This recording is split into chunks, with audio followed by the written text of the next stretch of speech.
Thank you. All that social distancing. Look at you people all spread out 6 feet. That's pretty impressive. But we like it the old way a little bit better, don't we? And we'll be back. We'll be back to that soon. I really believe it. And we were received by thousands and thousands of people coming in. And they came in from all over and all the way from the airport to here. It was really something special. So it was really great. Sit down, let's have a little fun, and we'll talk, and then we'll talk about the business and the great job that you're doing, and we really appreciate you being here. Thank you very much. I'm honored. In the heart of the Lehigh Valley, now, just so you know, I have a brother who is a great brother, passed away a long time ago, Fred, and he went to Lehigh University. I've been up here many times, actually, and I gave a commencement address years ago at Lehigh University. It's a great school. But whenever I think of this area, I think about my brother. But I really am honored to be with the extraordinary workers of Allentown, Pennsylvania. Every day you prove that American workers are truly the best in the world, and that's what they are. And we're showing that now. We're starting to make more and more product in the United States. I was with some of your representatives, associates they call themselves. I don't know, I assume if they're associates, you're all making the same money. I hope so. They call themselves associates. Sounds nice, right? More and more I see that. But it's good, and they're doing a great job, frankly. But they're talking about so much of the product now is made in the USA, whereas in the past it wasn't. It wasn't. But they were talking about 90%, 80 to 90% is made of what you distribute is now made in the USA, and that's taken a long while for us to get it. I started that right from the beginning. It's probably one of the major reasons that I'm here. It's called America First. We want America first. We love the world. We want America first. Today we're announcing a groundbreaking initiative to replenish and modernize our strategic national stockpile. The cupboards were bare. You've heard me say it a lot. When we came into this administration, those cupboards were bare. I've come to this major medical supply distribution hub because the workers here at Owens and Minor have a critical role in this national effort, and it's a critical role that you fulfilled incredibly well, or I wouldn't be here. I would have found someplace else. And thank you for those beautiful hats. I appreciate it. Thank you. Thank you very much. From the moment this terrible virus reached our shores, each of you has worked relentlessly to get the vital supplies to our healthcare warriors. And they are warriors, aren't they, when you see them going into those hospitals and they're putting the stuff that you deliver, but they're wrapping themselves and the doors are opening and they're going through the doors and they're not even ready to go through those doors. They probably shouldn't. But they can't get there fast enough, and they're running into death just like soldiers run into bullets. In a true sense. I see that with the doctors and the nurses and so many of the people that go into those hospitals. It's incredible to see. It's a beautiful thing to see, but I really call them warriors. We're all warriors. Everyone in our country is a warrior. We have to be, because of what happened, and it should have never happened. It should have been stopped at the source. But each of you has worked relentlessly to get those supplies to our healthcare warriors, and all across the hospitals, and specifically for this plant in New York, New Jersey, and Pennsylvania. As you know, the pandemic has inflicted profound hardship, especially in the areas that you serve. Within one heartbeat, America grieves for every life and every family, all of those that have been lost, and all over the world. 186 as of this morning, 186 countries. What a horrible shame. And we thank God for the courage of those on the front lines. And you make it possible for them. Just as the men and women of Allentown have done in every generation, I know it well, the workers at this facility have answered the call in America's hour of need. Many of you are working long before dawn, get up and you go to work, and long after midnight. I know your hours. I was talking to your people and your representatives. They say, you wouldn't even, I'm saying, what are the hours? They said, you won't even believe it. I said, but I work those hours too. We all work, we're all working hard. You're driving forklifts, staging pallets, packing, picking, loading, and shipping all sorts of things all over these primarily 3 states. Since February, you have deployed an amazing 1.75 million N95 respirators, and you make them now yourselves. 3.4 million gowns, 80 million gloves, and much more. And on behalf of our nation, I want to thank you because you're making America proud. We really do. We thank you very much. Thank you all. Thank you.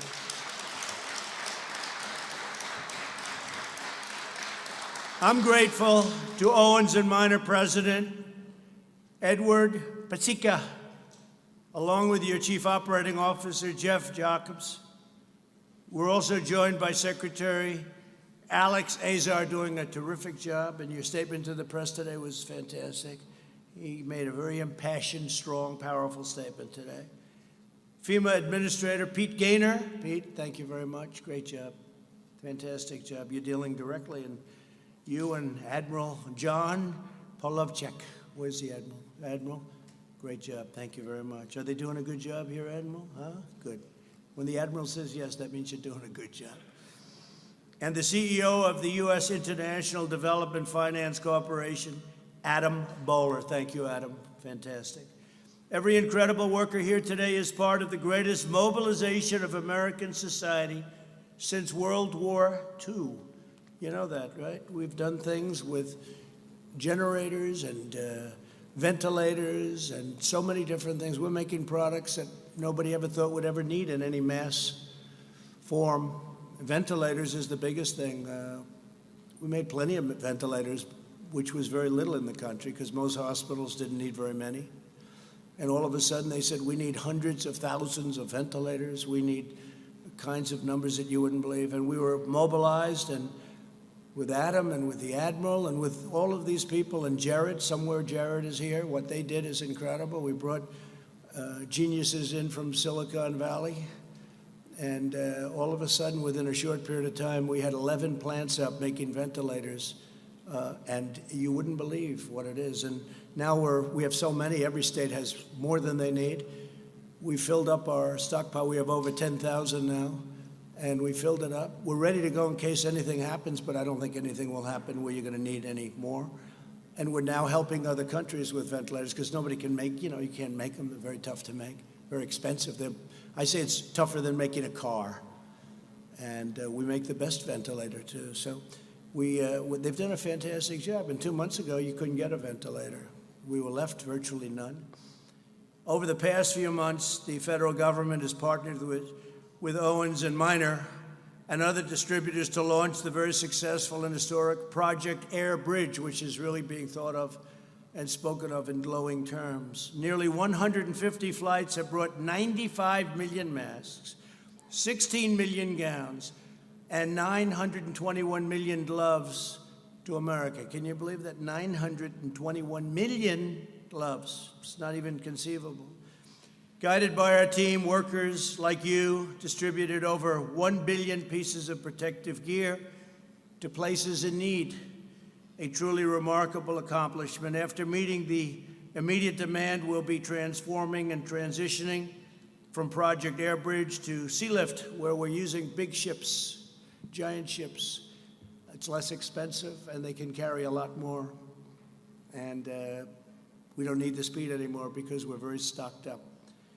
Now, as our country begins a safe and gradual reopening, we're launching a monumental effort to replenish and rebuild the strategic national stockpile. We also did that, by the way, with fuel. When oil went down, we replenished our strategic national reserve. And we got it for a great price. Would you believe what went on with fuel? But now it's starting to go back, and we're saving our energy industry because people didn't need too much gasoline when there were no cars on the road. And I said to the governors, I said, there are no cars on the road. This is a good time to fix your highways. Fix your highways now. Some did, and some didn't, right? They didn't.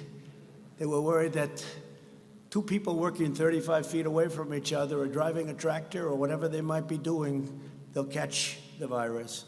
But the ones that did were really helped because you went from being these massive traffic jams to having no traffic. And I can tell you, Florida was a state.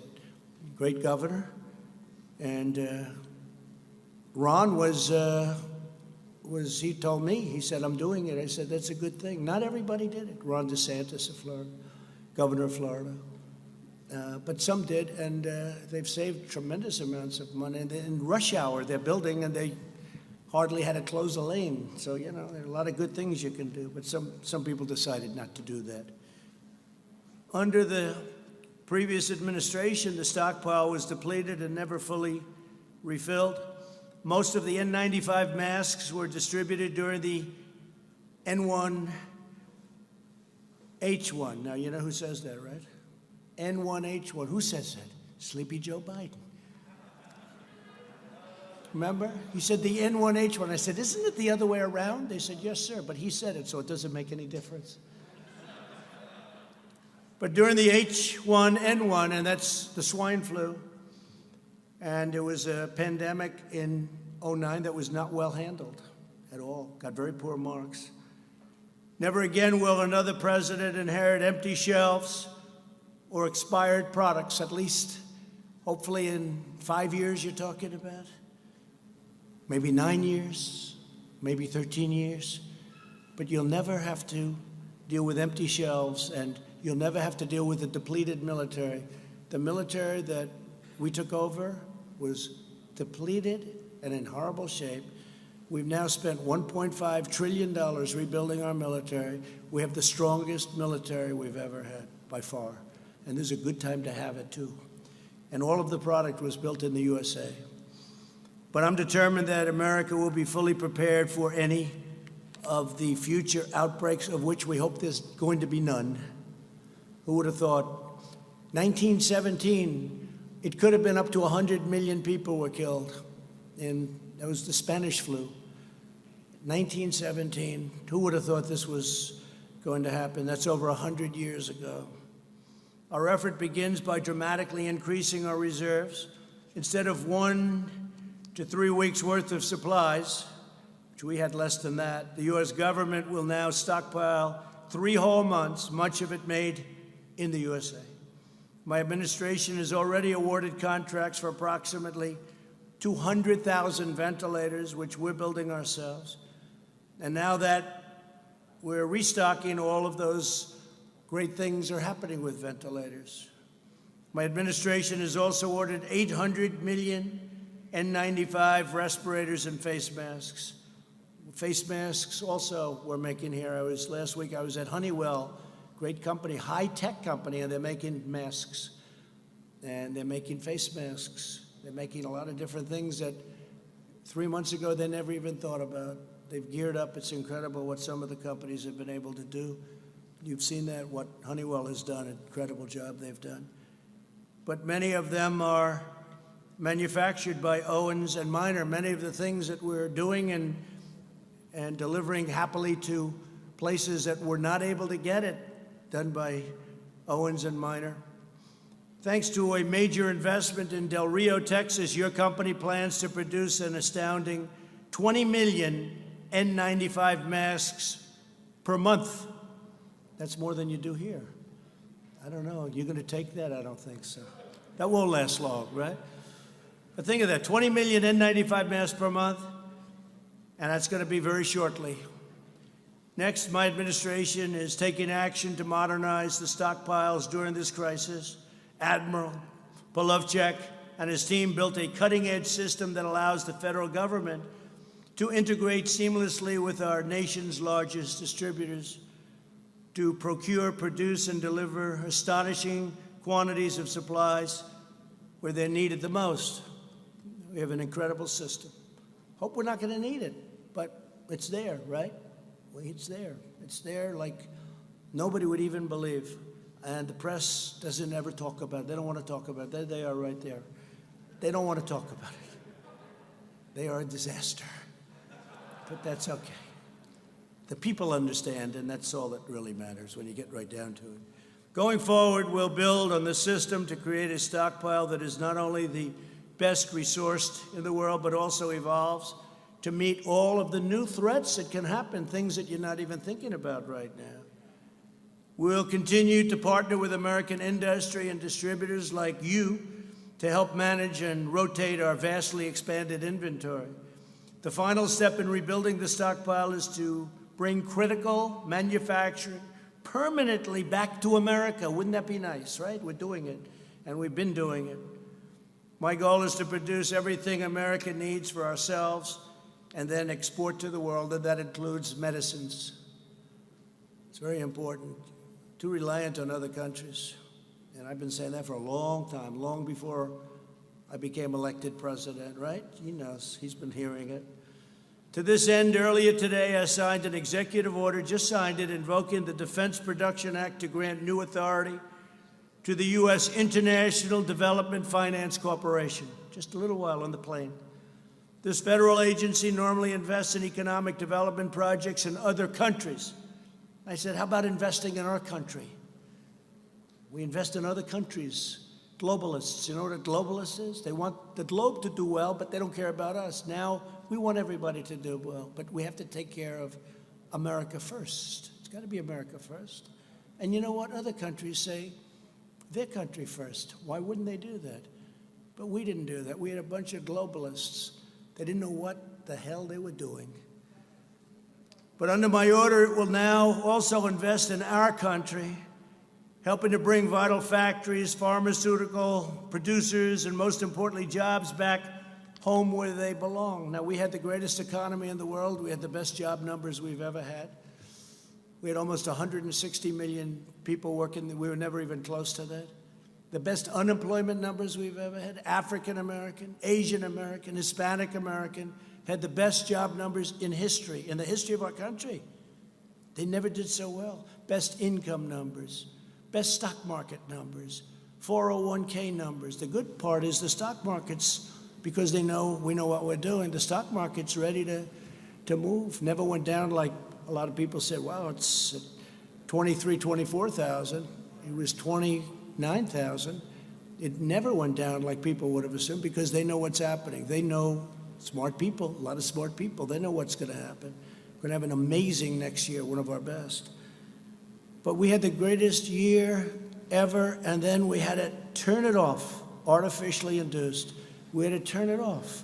And if we didn't do that, we would have lost 2 million people instead of, whether it's 95,000, 100,000, one is too many, but we would have lost 2 million people, maybe more than that, maybe somewhat less. But think of it, even if it was a little less, multiply what we have by 20 or by 15 wouldn't be acceptable, wouldn't be sustainable. People would have said, what's going on over here? Multiply as bad as you've seen it. And you know, you can say what you want about the flu, but I've never lost anybody to the flu that I knew. I mean, I've had people, friends, they have the flu and they're sick, they don't feel good. And you call up, how you doing? You know, 3 days, 2 days, a week later, they're fine. Nobody ever said they died. But I've lost 5 people that I know. 2 people were very good friends of mine. And you call up 2 days later, how are they doing? Sir, they're in a coma. I said, they're in a coma. Now, they were older. I wouldn't say they were in the greatest of health. I wouldn't say their weight was perfect. Not perfect. But they're gone. So it's just a terrible, terrible thing. In my administration, we believe in 2 beautiful rules: buy American and hire American. This afternoon, I also have great news on testing. You know, we've been doing testing at a level that nobody's ever done it before. We cannot get the press to write about it or write fairly about it. And nobody has ever done. We've done double what anyone else. If you add up all of the countries in the world, we've done more testing than all of the countries in the world added up together. Nobody's ever done anything like that. And we have the best test. We have tested 2 months ago, didn't even exist. Our great companies came up with things, Abbott Laboratories and so many others. They came up with things at Roche. They came up with things that nobody even believes. So we have the best testing in the world. It could be the testing's, frankly, overrated. Maybe it is overrated. But whatever they start yelling, we want more, we want more. You know, they always say, we want more, because they don't want to give you credit. Then we do more, and they say, we want more. But we have the greatest testing in the world. But what we want is we want to get rid of this thing. That's what we want. We want to get rid of this thing.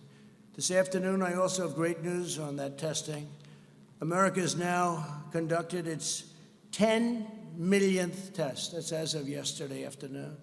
10 million tests we gave, 10 million. And CVS has just committed to establish up to 1,000 new coronavirus testing sites by the end of this month. And the 10 millionth will go up very, very rapidly. And don't forget, we have more cases than anybody in the world. But why? Because we do more testing. When you test, you have a case. When you test, you find something is wrong with people. If we didn't do any testing, we would have very few cases. They don't want to write that. It's common sense. So we test much more, many, many times. South Korea, you hear about? I spoke with the president of South Korea, spoke with many different presidents, prime ministers. They can't believe what we've been able to do on testing. They can't believe what we've been able to do on ventilators. We're sending them ventilators. Other countries, Italy, Spain, other countries, France is having tremendous problems. We're helping them with ventilators. They can't believe the job we're doing. And it's not me, it's the people, all of these people, but it's the people that are doing it, and they have to be given the proper credit for what they've done, because what they did is a miracle. No other country in the world has done what we've done. And they feel very free now to call us because they need help, especially with the ventilators, because that's hard. That's not a cotton swab. That's a very hard thing, very, very hard thing to produce. Joining us today are a few of the workers who have kept our hospitals supplied through this crisis and take part in a great, great rebuilding that's going forward. I say it's the transition to greatness. The transition is the third quarter. The fourth quarter is going to do very well, and next year is going to be through the roof. We have to get your governor of Pennsylvania to start opening up a little bit. You have areas of Pennsylvania that are barely affected, and they want to keep them closed. Can't do that. Dennis DiCarlo is a Marine Corps veteran who served our country in the Gulf War and Somalia. Now he continues that spirit of service as an operations supervisor. And Dennis, please come up and say a few words. Come, thank you.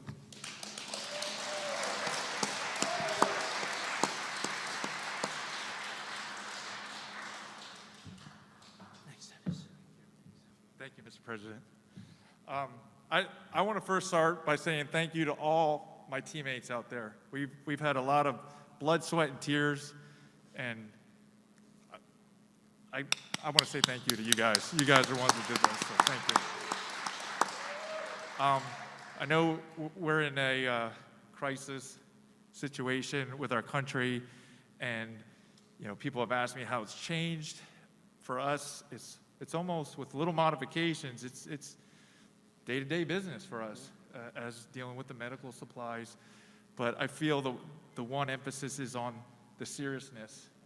Whenever you're dealing with the medical field, it's a serious thing, but it's exponentially grown with what we're dealing with now. And if we make a mistake, it's amplified. So, yeah. I think you've done a fantastic job. They all like you. Do you like him? Huh? Fantastic. Thank you. Hey, Dennis, thank you. Good job. Good man. Give him a hand. Come on. I could see they like you, Dennis. They were told to be very low-key. When you walked up, they said, "We don't care. We're clapping for Dennis." Thank you. I saw what went on there. Eric Yost is a distribution teammate who's now in his 26th year with Owens & Minor. And he says he has never been prouder of your work right here in Allentown. We love Allentown. I love Allentown. Eric, please come up. Thank you, sir. Thank you. Wow, wait a minute, I'm like short. Okay. Sorry about that. Yes, I want to thank you also. If it wouldn't be for this great team of Owens & Minors all over the nations, we wouldn't be here today. I want to thank you all. Thank you again. The 26 years that I've been here, we started off kind of small back when Stuart was transitioning over to Owens and Miners. To make a long story short, we started with little stickers. And modern technology today revolved to where we have RFs, and we're better to equip the hospitals a lot quicker and pick it, receive it real fast.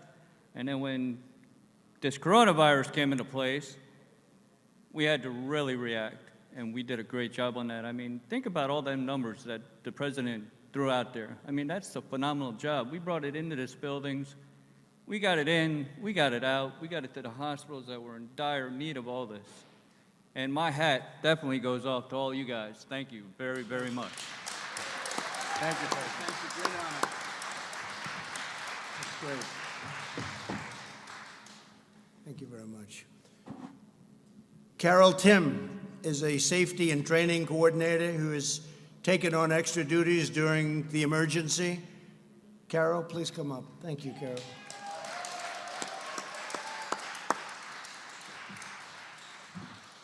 It's an honor to share the stage with you. It really is.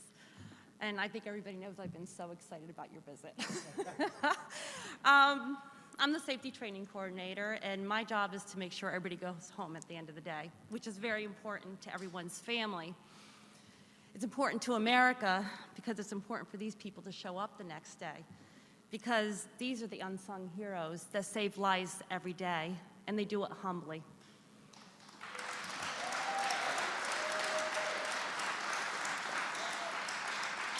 Mr. President, I wish you could have been here when we get the order to start transporting the masks and the gowns and everything that needs to go out to these hospitals. When that order came in, teammates from all different shifts just stopped without hesitation, and they flowed like magic in this facility. It was amazing to be able to see that, and they did phenomenal.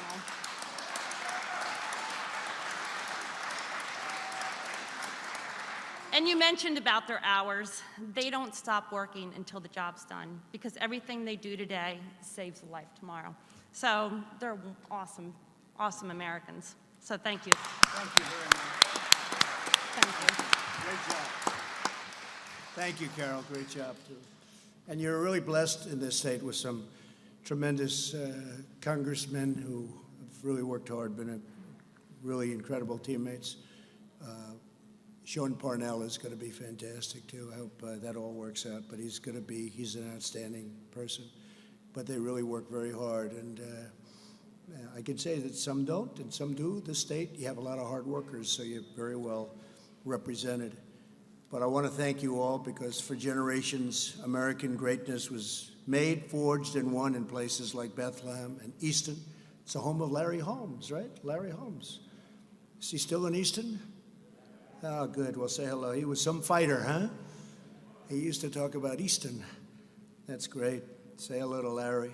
And Allentown, your ancestors in this region are the patriots who mined the coal, loaded the rail cars, and poured the steel that built our biggest cities and raised our tallest towers. I built some of them. This is the place, is where it starts. In the 20th century, Pennsylvania workers helped put America on top of the world. Now we're reclaiming our heritage as a nation of manufacturers. You saw how good those numbers were, going up, up, up. We're going to have an interruption, but you watch what happens starting in the fourth quarter, probably starting in the third quarter a little bit, the transition quarter. But we're going to be bigger and better than ever. We've learned a lot. We've also learned not to rely on others so much. Let's do it ourselves. Let's build it ourselves. Let's make it ourselves. But you're going to be a nation of manufacturers, and Pennsylvania workers will once again, you're going to lead the way. With your help, we will vanquish the virus. We're going to vanquish the plague. I call it the plague because that's what it is. We'll get our nation back to work, and we will build our glorious future with American hands and American grit and American pride. You have heart. I want to thank you to everyone at Owens and Minor. I want to thank you for this great area of the world. As I told you, I think of Fred, my brother Fred.